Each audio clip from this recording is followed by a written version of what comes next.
हर हर महादेव। दोस्तों, आप सुन रहे थे मेरे साथ मैं तेरी हीर भाग 2। इंदौर गौरी का घर। मुन्ना के फोन काटने के बाद गौरी पलटी तो देखा काशी लगभग सामान जमा चुकी है और बिस्तर पर बेडशीट लगाने की कोशिश कर रही है।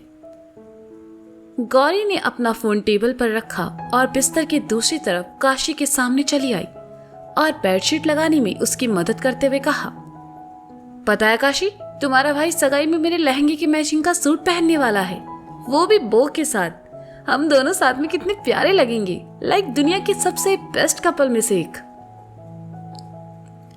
काशी ने सुना तो हंसी और कहा, बेस्ट का तो पता नहीं, लेकिन हाँ, दुनिया का सबसे अजीब कपल जरूर लगोगे। गौरी ने सुना तो मुंह बना लिया। उसकी अपनी ही दोस्त उसका मजाक उड़ा रही थी। गौरी को मुंह बनाते देखकर काशी उसके पास आई और कहा, गौरी, क्या तुम्हें सच में लगता है मुन्ना भैया ऐसा कुछ पहनेंगे? मुन्ना भैया जिस टाइप के लड़के हैं, हमें नहीं लगता वो ऐसे उटपटांग कपड़े पहनेंगे। मान सगाई में सूट ही पहनेगा। गौरी ने कमर पर दोनों हाथ रखकर काशी के सामने तनते हुए कहा, मुन्ना भैया सूट नहीं पहनेंगे। काशी ने भी तनते हुए कहा, वो पहनेगा। गौरी कहां हार मानने वाली थी। मुन्ना भैया बनारस की पारंपरिक पोशाक ही पहनेंगे। मुन्ना भैया रीति रिवाजों को लेकर बहुत स्ट्रिक्ट है। काशी ने अपनी आंखों को बड़ा करते हुए कहा, तो मैं भी अपने फैशन सेंस को लेकर बहुत स्ट्रिक्ट हूं। मान सगाई में पहनेगा तो सूट ही, वो भी बो के साथ। गौरी ने कहा, लगी शर्त? काशी ने अपना हाथ आगे करके कहा, लकी, अगर मुन्ना ने सूट नहीं पहना तो मैं तुम जो कहोगी वो करूंगी, और अगर उसने पहन लिया तो फिर तुम तैयार रहना। गौरी ने काशी के हाथ पर अपना हाथ रखते हुए कहा, तुम हारने वाली हो मिस गौरी। काशी ने बड़ी सी स्माइल के साथ कहा, हाँ, गौरी शर्मा ने कभी हारना नहीं सीखा। कहकर गौरी ने काशी का हाथ साइड किया और वहां से चली गई। तुम कितनी बदतमीज हो गई हो, काशी ने कहा और वहां से चली गई। भुन भुनाते हुए काशी सीढ़ियों से नीचे आई। नंदिता ने देखा तो कहा, तुम दोनों का फिर झगड़ा हुआ क्या? आंटी, गौरी आजकल कुछ ज्यादा ही पागल हो गई है। एक बार मुन्ना भैया से उनकी सगाई हो जाए बस। काशी ने चिढ़ते हुए कहा, हाँ, मैं भी यही सोच रही हूँ, लेकिन उसके बाद मुझे गौरी की नहीं बल्कि मुन्ना की फिक्र है। गौरी के साथ रहकर उस बेचारे का क्या होगा? नंदिता ने कहा तो काशी पहले कुछ देर खामोश रही और फिर एकदम से हंस पड़ी, क्योंकि जैसे उसके मुन्ना भैया थे शांत और समझदार, गौरी जैसे तूफान का उनकी जिंदगी में आने के बाद उनकी शांति तो भंग होनी तय थी। बनारस, उत्तर प्रदेश। शीशे के सामने खड़ा मुरारी सफेद कुर्ते पजामे में बहुत ही प्यारा लग रहा था। उसने अपनी मूंछों को सेट किया और बाल बनाए। एक हाथ में घड़ी और दूसरे में कड़ा पहना। आंखों पर धूप वाला चश्मा और ड्रेसिंग पर रखा परफ्यूम उठाकर लगाते हुए गाने लगा, कैसे गाड़ पे बा मोहब्बत के झंडा मसीर जी। मुरारी ने परफ्यूम के शीशे को रखा और शीशे में एक नजर खुद को देख हवा में खुद के लिए चुम्मा उछालते हुए कहा, कमाल है मिश्रा का, चोचक लग रहे हो कसम से। आज भी बनारस की आधी से ज्यादा लड़कियां फ्लैट है तुम्हारी खूबसूरती पर। मुरारी भैया, वो मैकेनिक आया है, जीप लेकर। कृष्णा ने आकर कहा तो मुरारी अपनी ख्याली दुनिया से बाहर आया और कृष्णा के साथ कमरे से बाहर निकल गया। अनु डाइनिंग पर नाश्ता लगा रही थी। मुरारी को आज इन कपड़ों में देखकर अनु ने कहा, क्या बात है मुरारी, आज तुमने अपने ये नेता वाले कपड़े क्यों पहने हैं? कहीं फिर से विधायकी करने का तो नहीं सोच रहे?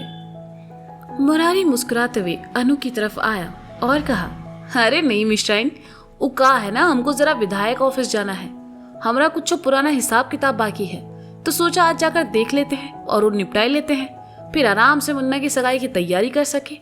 हम निकलते हैं, तुम नाश्ता कर लेना और आई बाबा से मिल लेना। आखिर हमरे और शिवम भैया के घर के बड़े बुजुर्ग तो वही हैं। मुरारी, तुम कुछ भूल रहे हो, अनु ने मुरारी की तरफ देखकर कहा।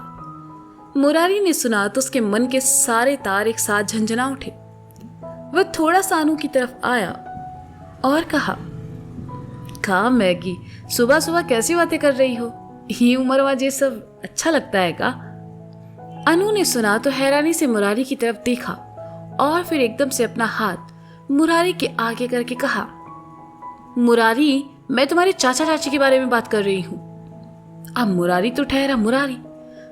उसने बिना सोचे समझे कहा, अरे पर ई उम्र में चाचा चाची कहाँ एक दूसरे को चुम्मी देते होंगे? वो तो कृपा है हम पर, जो ई उम्र में भी हम रोमांटिक है। अनु ने अपना हाथ अपने सर पर मारा तो मुरारी ने कहा, का सर दुख रहा है का? हम दबा दें? एक काम करो मुरारी, तुम मेरा गला ही दबा दो। जिस उम्र में लोग भगवान का नाम लेते हैं उस उम्र में तुम ये चुम्मा चाटी। मैंने कहा तुम कुछ भूल रहे हो। मतलब तुम अपने चाचा चाची को मुन्ना और गौरी की सगाई के बारे में नहीं बताए। वो लोग सगाई में आएंगे या नहीं? आखिर वो भी तुम्हारे घर के बड़े हैं।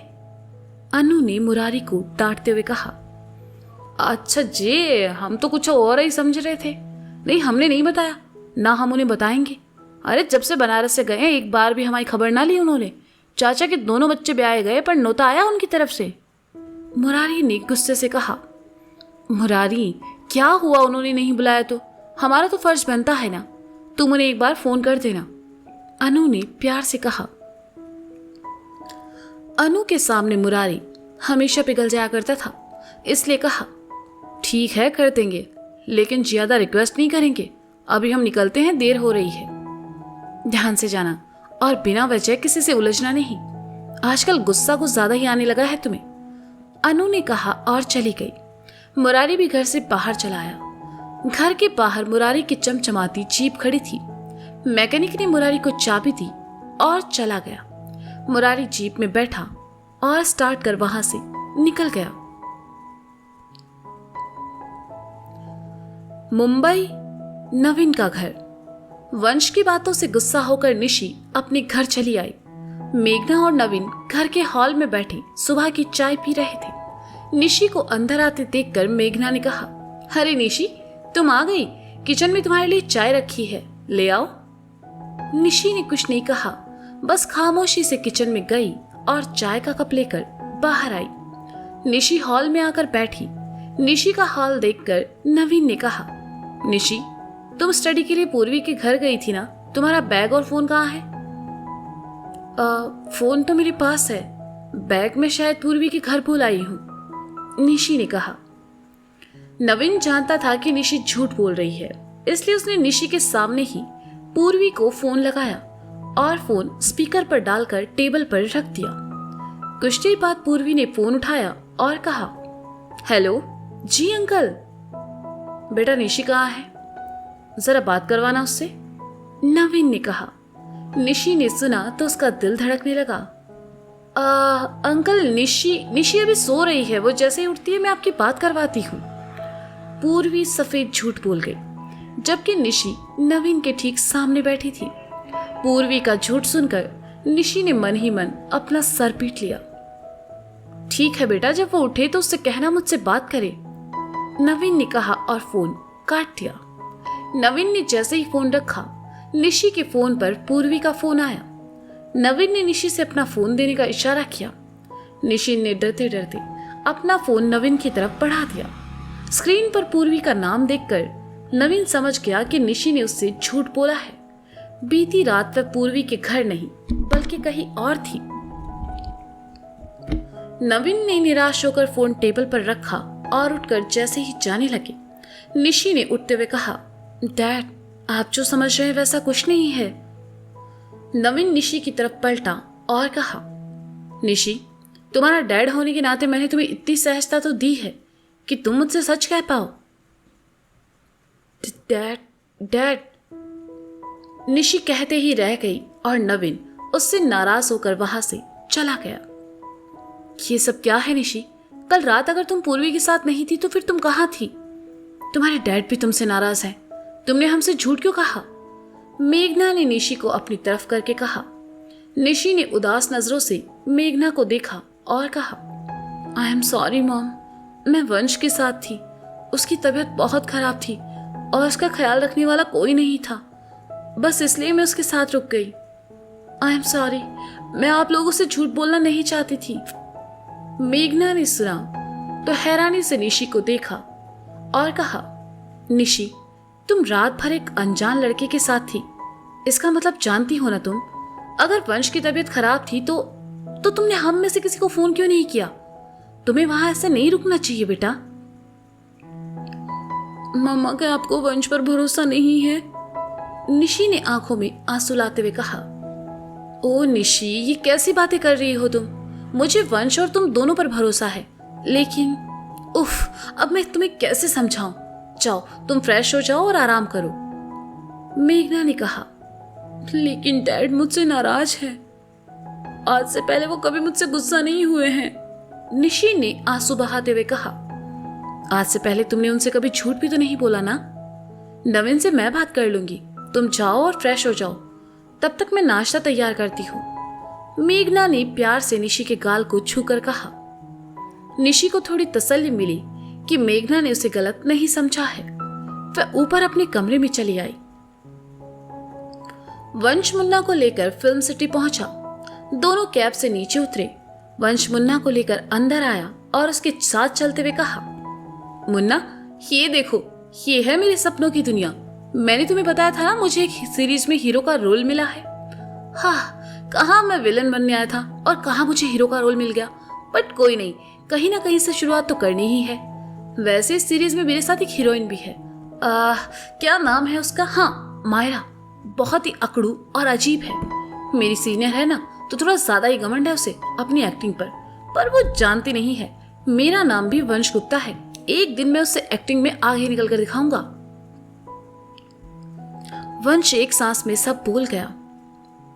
मुन्ना ने सुना तो रुका और वंश की तरफ पलट कर कहा, ए वंश, तुम्हें क्या आजकल गौरी की हवा लग गई है जो उसकी तरह बस बोलते ही जा रहे हो? ऐसा क्या? छोड़ो ये सब, आओ तुम्हें मेरे प्रोड्यूसर से मिलवाता हूँ। केडी बहुत अच्छा है, उसी ने मुझे सीरीज में चांस दिया है। वंश ने मुन्ना की बाह थामकर उसे अपने साथ ले जाते हुए कहा। वंश मुन्ना के साथ शूटिंग लोकेशन पर आया जहां एक शूट चल रहा था। वंश को वहां देखते ही अमितेश ने कहा, काट। तुम यहां क्या कर रहे हो? अमितेश ने कुर्सी छोड़कर वंश के पास आते हुए कहा। आप सीरीज के हीरो से ऐसा सवाल क्यों कर रहे हैं? हीरो यहां नहीं होगा तो कहां होगा? वंश ने बालों में हाथ घुमाते हुए कहा। अमितेश मुस्कुराया और बड़े प्यार से कहा, वंश, क्या तुम कभी अपना मेल बॉक्स चेक नहीं करते? Mail box? ओह, लगता है मेरी एक्टिंग से खुश होकर केडी ने मुझे मेल किया होगा। मैं अभी देख लेता हूं।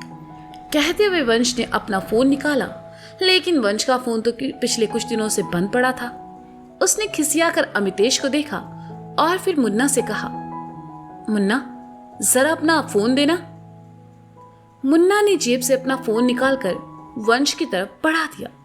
वंश की मेल आईडी मुन्ना के फोन में भी लॉगिन थी, इसलिए उसे केडी का भेजा मेल देखने में ज्यादा दिक्कत नहीं हुई। उसने जैसे ही मेल देखा, थोड़ी ऊंची आवाज में कहा, आप लोग मुझे सीरीज से कैसे निकाल सकते हैं? वंश के तेज बोलने से अमितेश ने उसे घूरा तो वंश ने अपनी टोन धीमी करके मिमियाते हुए कहा, आप लोग मुझे सीरीज से बाहर कैसे निकाल सकते हैं? ये जाकर तुम सुमित से पूछो या फिर डायरेक्टर केडी से, क्योंकि ये फैसला उनका है, मेरा नहीं। मेरा शॉट है, मैं चलता हूं। कहकर अमितेश वहां से चला गया। मुन्ना ने सुना तो सहजता से कहा, तुम्हें अपने काम को लेकर इतना लापरवाह नहीं होना चाहिए। हाँ, क्या बकवास है, मेरा फोन बंद था। मुझे निकालने से पहले इन्हें मुझसे बात करनी तो चाहिए थी ना। वंश ने खिंचते हुए कहा। तो अब? मुन्ना ने कहा, अब देखो उस डायरेक्टर की कैसे बैंड बजाता हूं मैं, वो भी अभी मुझे जानता नहीं है। तुम आओ मेरे साथ। वंश ने कहा, हालांकि उसके चेहरे के भाव उसकी बातों से मैच नहीं हो रहे थे। मुन्ना मुस्कुराते हुए वंश के पीछे चला आया। वंश केडी के ऑफिस में आया और टेबल पर दोनों हाथों को पटक कर गुस्से से कहा, आप मुझे सीरीज से कैसे निकाल सकते हैं? वैसे ही जैसे प्रोडक्शन हाउस को बिना इन्फॉर्म किए तुम 4 दिन गायब रह सकते हो। केडी ने बहुत ही शांत लहजे में कहा। वंश ने सुना तो उसने अपना फोन खराब होने से लेकर अपने बीमार होने तक की सारी कहानी कह सुनाई। हालांकि केडी को उसकी बात पर कोई विश्वास नहीं था और उसने कहा, तुम कोई भी कहानी सुनाओ, ये रोल तुम्हारे हाथ से जा चुका है। ऐसा मत कहिए, ये मेरी पहली सीरीज है। मैं अपनी गलती सुधारने के लिए तैयार हूँ। आप जो कहेंगे मैं करूंगा। वंश ने मासूमियत से कहा। जो कहूं करोगे? केडी ने वंश की तरफ देखकर कहा। क्या करना होगा मुझे? वंश ने अपने शर्ट का ऊपरी बटन बंद करते हुए कहा। हे भगवान, तुम्हें क्या मैं वैसे दरिंदा लगता हूं? ध्यान से सुनो, मैं तुम्हें एक मौका और दे सकता हूं। अगर तुम इस सीरीज में अपने ऑपोजिट उस लड़की को काम करने के लिए मना लो। केडी ने कहा। किस लड़की को? वंश ने हैरानी से कहा। वो लड़की जो उस दिन सेट पर तुमसे मिलने आई थी। क्या मस्त क्लास लगाई थी उसने उस दिन। तुम्हारी शक्ल देखने लायक थी। वो लड़की ऑपोजिट मेरी सीरीज के लिए परफेक्ट है। अगर तुम उसे ले आओ तो तुम उस सीरीज में काम कर सकते हो, केडी ने कहा। वंश ने सुना तो उसे समझ आया कि केडी निशी की बात कर रहा है। वो निशी जिसके साथ वंश बात कम और झगड़े ज्यादा करता है। वंश धीरे से हंसा, फिर थोड़ा रोने जैसी सूरत बनाई, फिर थोड़ा जोर से हंसा और फिर ठसकने लगा। केडी ने देखा तो कहा, ये सब नौटंकी बाहर जाकर करो। मुन्ना वंश को लेकर बाहर चला आया और कहा, ये सब क्या है और वो किस लड़की की बात कर रहे हैं? वंश ठसकते हुए रोने लगा और कहा, वो मेरे अपोजिट उस छिपकली को हीरोइन लेना चाहते हैं और चाहते हैं मैं उसे लेकर आऊं। मैं द वंश गुप्ता उस छिपकली को मनाए। मुन्ना ने सुना तो कहा, अगर तुम्हें अपना सपना पूरा करना है तो तुम्हें ये करना होगा। और मुझे लगता है वो इतनी बुरी भी नहीं है। तुम दोनों साथ में अच्छे लगोगे। वंश ने सुना तो अपना निचला होठ बाहर निकाला और मुन्ना को देखने लगा, क्योंकि निशी को इस सीरीज के लिए मनाना इतना आसान भी नहीं था। तो दोस्तों, क्या लगता है आपको, क्या वंश निशी को इस सीरीज के लिए मना पाएगा? जानने के लिए सुनते रहिए मैं तेरी ही मेरे साथ। बाय। और हाँ, हर हर महादेव।